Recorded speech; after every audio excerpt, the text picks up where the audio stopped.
Fruit का, हर एक सब्ज़ी का एक टाइम होता है, एक सीज़न होता है। वो चीज़ें अगर हम सीज़न में खाते हैं तो वो हमारे लिए बहुत ज़्यादा लाभदायक होती है। हमारे शरीर को वो चीज़ उस टाइम चाहिए होती है। जैसे हम बात करेंगे शकरकंदी के बारे में भी। शकरकंदी जो सर्दियों में ही होती है, इसकी क्योंकि हमारी सर्दी में इसकी ज़रूरत होती है। अगर गर्मियों की चीज़ें हम सर्दियों में खा रहे हैं, सर्दियों वाली चीज़ें हम गर्मियों में खा रहे हैं, तो उसका नुकसान होता है।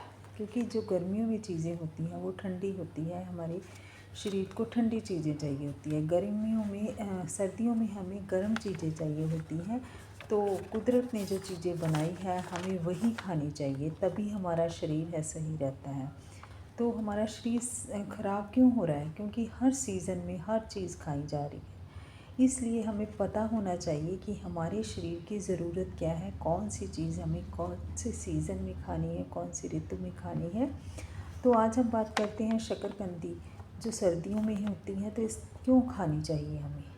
शकरकंदी जो है बहुत ही, ये तो सबसे पहले इसे स्वीट पोटैटो बोलते हैं, मीठा आलू कह लें अगर हम, है ना। तो इसके क्या क्या फ़ायदे हैं? सबसे पहले इसका जो फ़ायदा है कि ये इसमें फ़ाइबर बहुत ज़्यादा होता है। फ़ाइबर ज़्यादा होने के कारण ये आपकी भूख को भी बहुत जल्दी, आपका पेट इससे भर जाता है, और इसमें कैलोरीज़ बहुत कम होती हैं, और फिर आपके भी वेट लॉस में भी हेल्प करता है। और इससे आपका दूसरा डाइजेशन सिस्टम बहुत अच्छा हो जाता है। आपको खाया पिया जो है आपका अच्छे से पच जाता है। इसलिए हमें डेली एक शकरकंदी तो हमें ज़रूर खानी चाहिए। वैसे नॉर्मल हम दो भी खा सकते हैं, पर दूसरी तीसरी चीज़ है कि इसमें जो कहते हैं कि शुगर वाले पेशेंट को मीठा नहीं खाना है, ये नेचुरल स्वीट है। नेचुरल स्वीट से कभी भी शुगर नहीं बढ़ता है। इसलिए हमें डेली एक शकरकंदी अगर हम सीज़न में लेते हैं तो हमारे जो ब्लड शुगर लेवल को भी वो धीरे धीरे बढ़ाता है, ना कि एकदम। क्योंकि इसमें लो ग्लाइसेमिक इंडेक्स होता है, धीरे धीरे ही आपका ब्लड का जो है ब्लड शुगर बढ़ेगा, कभी भी जल्दी नहीं बढ़ेगा। इसलिए हमें ये भी ज़रूर लेनी चाहिए। नेक्स्ट है कि इससे हमारी इम्यूनिटी बहुत बढ़ती है, क्योंकि इसमें विटामिन ए और सी होते हैं जो हमारी इम्यूनिटी को बढ़ाते हैं।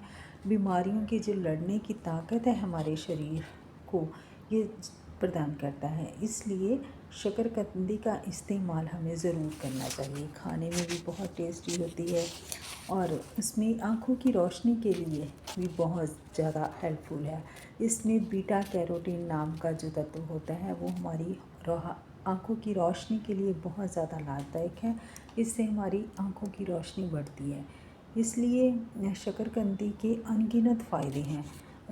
ब्लड को बढ़ाने में भी जो हेल्प करता है, क्योंकि इसमें आयरन एंड विटामिन B6 भी होता है, जो कि हमारे हीमोग्लोबिन को बढ़ाने का में मदद करता है। और नेक्स्ट है कि इसको ये दिल के लिए भी फ़ायदेमंद है। पोटाशियम होने के कारण इसमें ब्लड प्रेशर जो है वो हमारा कंट्रोल में रहता है। इसलिए अगर हम शकरकंदी को डेली खाते हैं तो ऑल ओवर हमारी पूरी बॉडी को के लिए बहुत अच्छा है। इसलिए शकरकंदी को हम उबाल कर भी खा सकते हैं, इसे भून कर भी खा सकते हैं, तो इसकी चाट बना के भी खा सकते हैं, सब्ज़ी बना के भी खा सकते हैं।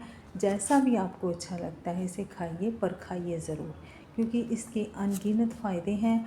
और हमें हमारे शरीर को कोई एक चीज़ इतने ज़्यादा फ़ायदे देती हैं तो हमें ज़रूर खानी चाहिए। और ये सस्ती भी है।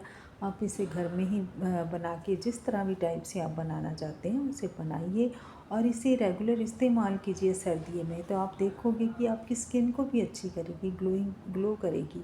इसलिए जितनी भी नेचुरल चीज़ें हैं अगर वो आप अपनी डाइट में ऐड ऑन करती हो, सीजनल करते हो, तो रेगुलर कंसिस्टेंसी देखो हर चीज़ में होती है। ये नहीं हम कोई चीज़ एक दिन खा रहे हैं तो दूसरे दिन, बस एक दिन में ही कोई फ़ायदा हो जाता है। एक दिन का कभी भी किसी भी चीज़ का फ़ायदा नहीं है। वेट लॉस करना है, एक्सरसाइज भी करनी है, तो कहीं जी एक दिन में हमारा वेट लॉस हो जाएगा, नहीं होगा। तो कोई भी काम करना है जैसे, उसके लिए भी हमें कंसिस्टेंट होना बहुत ज़रूरी है। इसलिए सीज़नल चीज़ें खाएं। एक एक चीज़ के फ़ायदे अनगिनत हैं। जैसे हम और जो दूसरे फ़ास्ट फूड है उसके अनगिनत नुकसान हैं। इसलिए जो भी चीज़ें खाने से पहले अगर सोच के खाएंगे कि इसके फ़ायदे क्या हैं, तो आप अपनी सेहत को बहुत अच्छा पाओगे। तो अगर आप भी चाहते हैं कि किस भी मान लो किसी का ब्लड शुगर लेवल बढ़ता है, मान लो उसका ब्लड प्रेशर बढ़ता है, उसमें हमें कितनी शकरकंदी लेनी चाहिए। तो अगर और भी कोई आपकी कोई क्वारी है हेल्थ के रिलेटेड, किसी खाने के रिलेटेड, तो आप हमसे कमेंट करें तो और हमारे चैनल को सब्सक्राइब करें। Thank you.